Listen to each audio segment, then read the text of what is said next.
Elias had never believed in curses, only in cheap rooms and cheaper landlords. When he found the old apartment on the outskirts of town, its rent was suspiciously low, but he didn't care. He needed a place tonight. The landlord, an elderly man with trembling hands, avoided eye contact as he handed over the key. "Room 7. Don't sleep with the lights off," he muttered. Elias laughed it off. When he entered the room, a damp, warm smell hit him, like old breath trapped for too long. The walls had an odd texture, uneven and slightly bulging, as if swollen. He brushed his fingers across the surface and jerked back. Felt warm, almost pulsing. He told himself it was bad insulation. Still, as night approached, he felt the air shift, an unmistakable slow inhale, then a deep exhale that moved the curtains though the windows were closed. Elias froze. The room felt alive, waiting, listening to him breathe in return. And somewhere beneath the floorboards came a faint, wet gulp, like something swallowing. That night, Elias couldn't sleep. Every time he closed his eyes, he heard it. The sound of flesh shifting behind the walls.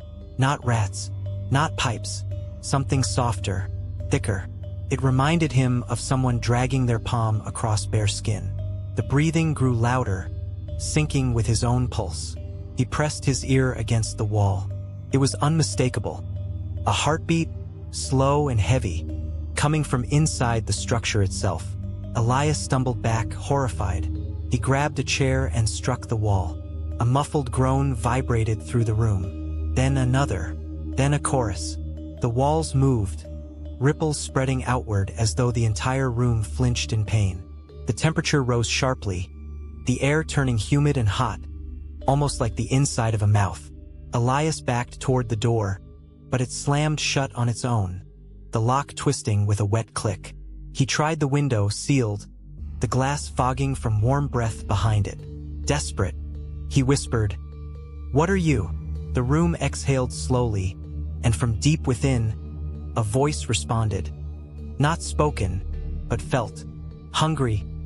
Elias grabbed his phone and tried calling for help, but the signal dropped to nothing. Just static, then a distorted chewing sound that made his skin crawl. The walls swelled inward slightly, closing the space around him. He felt something warm drip onto his shoulder. He looked up. A dark red droplet slid from the ceiling, thick and slow. Blood. Fresh. He stumbled back as more drops followed, dotting the floor like a heartbeat rhythm. The ceiling bulged, pushing downward, veins surfacing across its surface. Something inside was moving toward him. "Stop! Stop!" Elias screamed, but the room only inhaled sharply, pulling the air from his lungs. He staggered, gasping. He could feel the suction, like the room was trying to drink his breath. With effort, he crawled toward the corner, watching as a split opened across the ceiling, like a vertical mouth unfurling. Hot steam poured out, carrying the stench of digestion. Something wet and fleshy pushed forward, trying to emerge. The room was birthing something, or regurgitating it. Whatever it wasn't human. The thing dropped from the ceiling with a wet slap, landing in a trembling heap.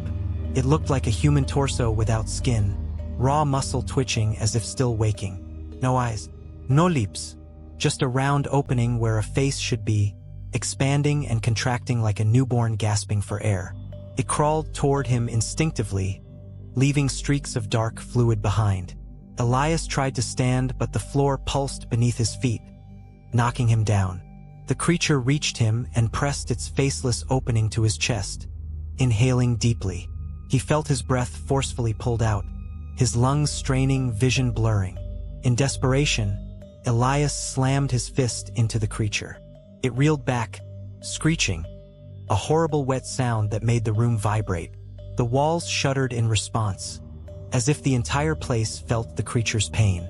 Suddenly, tendrils of flesh shot from the wall, grabbing Elias by his arms and legs. The room was done playing. It wanted to feed. The creature crawled back toward him, faster now, its mouth widening unnaturally, revealing rows of soft, fleshy teeth, made not for chewing, but for sucking. The room tightened its grip, the tendrils digging into his skin like warm, living hooks. Elias screamed as the creature climbed onto his chest, its breath hot and damp, the fleshy teeth pressed against his ribs. He felt the suction begin. Slow at first, then violently strong, as though it wanted to pull the life right out of his bones. His vision swirled, darkness creeping at the edges. In a final burst of survival instinct, Elias twisted violently, managing to free one arm. His hand landed on a broken piece of metal from the chair. He didn't hesitate. With a desperate cry, he stabbed the creature's gaping mouth. The reaction was instant. The creature convulsed, shrieking, and thick fluid splashed across the floor. The room itself roared, an echoing, guttural moan vibrating through every wall.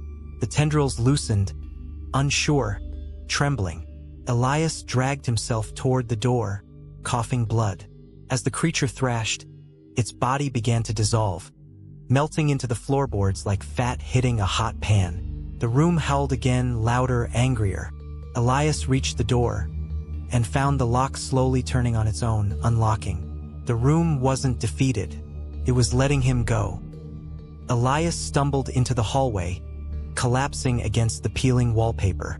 The air outside felt colder, thinner, as if the room had been breathing for him all along. Behind him, room 7 pulsed once, a slow throb like a dying heart. But just as he pushed himself up to escape, he heard a soft, dragging sound from inside. Something else was moving, something bigger. He turned, trembling. The doorway stretched subtly, its edges warping like warm wax. A massive shadow shifted just beyond the threshold, too large to have fit inside the room he'd seen. The creature he fought was only a fragment, something the room had expelled. A long, wet limb slid out across the floor, feeling its way blindly. Then another. The hallway lights flickered violently as the air grew humid again. Elias backed away, but his foot hit something, a suitcase. A woman stood at the end of the hall, smiling politely, unaware. "Hello, is this where room 7 is?" she asked. Elias opened his mouth to warn her, but the shadow behind him expanded, rising like a living wave. The door widened even farther, welcoming its next breath, its next meal. "Don't go near it," Elias shouted, but his voice cracked, weak from the creature's draining touch. The woman frowned in confusion and took a hesitant step toward him, but it was already too late. The hallway lights died all at once, plunging them into darkness. A single, massive inhale echoed through the corridor, powerful enough to shake dust from the ceiling. The woman froze, her breath catching in terror. Then, from the darkness, something wrapped around her ankle. Fast, warm, wet. She didn't even have time to scream before she was yanked off her feet and dragged toward the widening doorway. Elias lunged forward, grabbing her hands, but the force pulling her was impossibly strong, like the vacuum of a living maelstrom. Her nails scraped against the floor, leaving long, bloody trails. "Please, don't let me go," she cried. But the room inhaled again, deeper, more desperate. Her body lifted off the ground entirely, pulled into the black maw of room 7. Elias was thrown backward as the door slammed shut with a meaty thud, and the hallway fell silent. Then faintly, the room exhaled, a warm breath slipping out from under the door. Elias knew he couldn't run. Not anymore. Running meant someone else would walk unknowingly into the same hunger. He pushed himself up, trembling, and approached the door of room 7. For the first time, it wasn't locked. It stood slightly open as if waiting. A moist, rhythmic pulse throbbed from within. Inside, the room had changed. The walls were no longer bulging, they were open, split down the middle like ribs pried apart. And behind them, organs. Living, beating, shifting organs. A massive heart dominated the center, pumping thick, dark fluid through fleshy tubes connected to every corner of the room. As Elias stepped inside, the pulsing heart sped up. It recognized him, its escaped meal. The floor rippled and tendrils rose once more, but slower this time, uncertain. The room wasn't attacking. It was pleading. A voice, felt, not heard, rumbled through him. Stay, feed, complete. Elias stared at the monstrous heart, realizing the truth. The room wasn't a trap. It was a living creature kept starving. It didn't hunt out of malice, but out of need, and the landlord had known. Elias looked around the living chamber, the organs contracting as though waiting for his choice. The heart throbbed harder, sending tremors through the fleshy walls. He saw something glinting near a corner, a rusted metal hatch partially fused with tissue. Curious and desperate, he forced it open. Inside was a pile of bones, human bones, dozens, maybe hundreds, some chewed, some dissolved partially by digestive fluids. But one object stood out, a journal. Inside, he found the landlord's handwriting. The creature came with the building. It breathes, it feeds. If it is not fed, it escapes its room. Elias's blood ran cold. I trapped it in room 7, reinforced the walls with living material from its own flesh, but it grows hungry faster each year.